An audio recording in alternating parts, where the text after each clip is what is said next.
Good morning.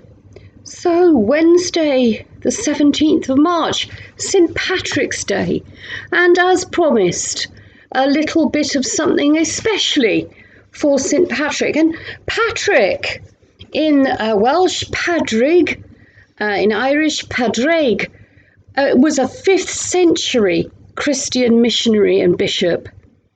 And there are many places associated with Patrick. So any word you see with Badrig, Padrig, or something similar as part of it is likely to have been associated with him.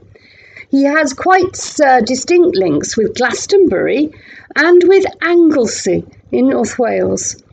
We're not terribly sure about Patrick's life dates, but the general agreement is that he was active as a missionary during the 5th century in Ireland. And it could well have been that he was actually active sometime before that. He's regarded as the founder of Christianity in Ireland. And according to his autobiographical work, when he was about 16, he was captured by pirates, Irish pirates, from his home in the UK, taken as a slave where he looked after animals.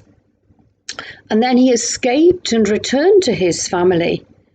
And he became a cleric. St. Patrick's Day is observed on the day that we believe he died.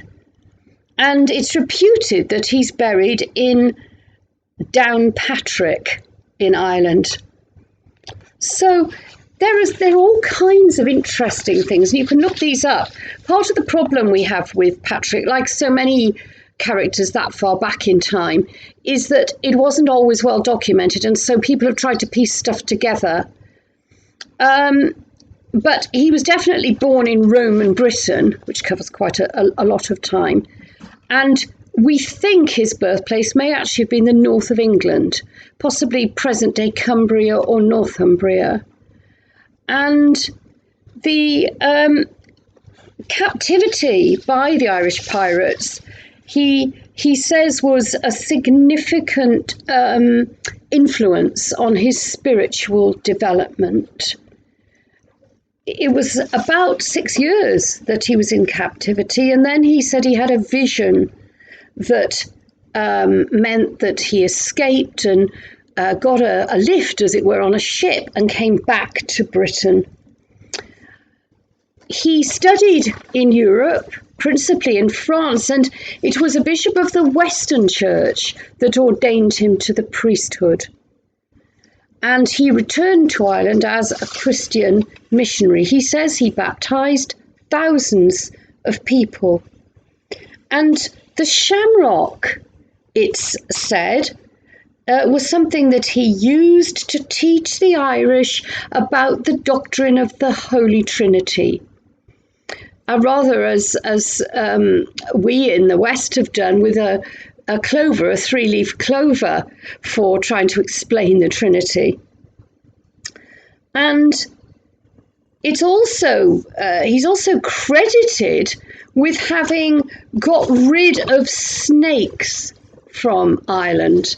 Now, this could be something of a myth. We're not entirely sure, but the evidence suggests that post-glacial Ireland, so a long time before, never actually had any snakes.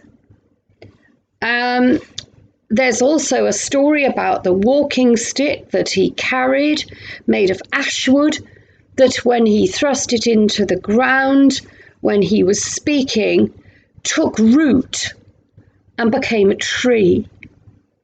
So there's a lot of uncertainty around the detail, but the reality is he is acknowledged as the patron saint of Ireland, and he clearly was a good Christian evangelist of his time.